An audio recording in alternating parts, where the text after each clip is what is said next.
5 minutos del Espíritu Santo. 15 de junio.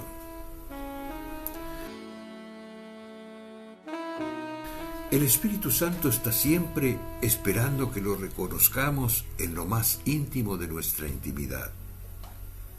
Y nosotros estamos siempre dentro de Él, sumergidos en Él, que nos envuelve.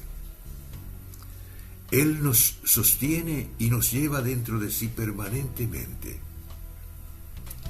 Él está llenando todo espacio, todo tiempo y todo lugar, y nunca podemos estar fuera de Él o escondidos de su presencia permanente. ¿A dónde iré lejos de tu espíritu? ¿A dónde huiré de tu presencia? Si subo hasta los cielos, allí estás tú. Si bajo hasta el abismo, allí te encuentras.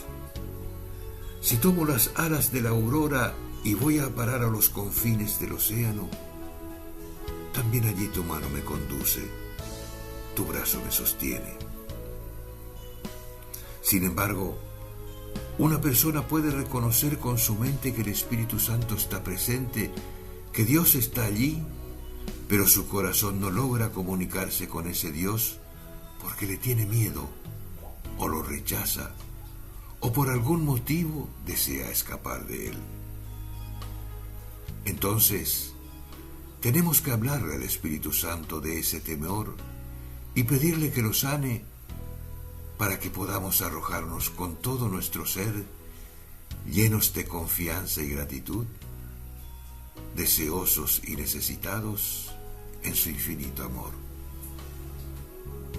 Cardenal Víctor Manuel Fernández.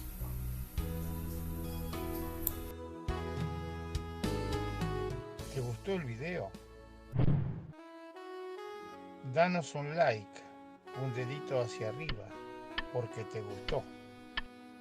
Entonces podés suscribirte al canal y tocar la campanilla, así recibirás nuestras notificaciones.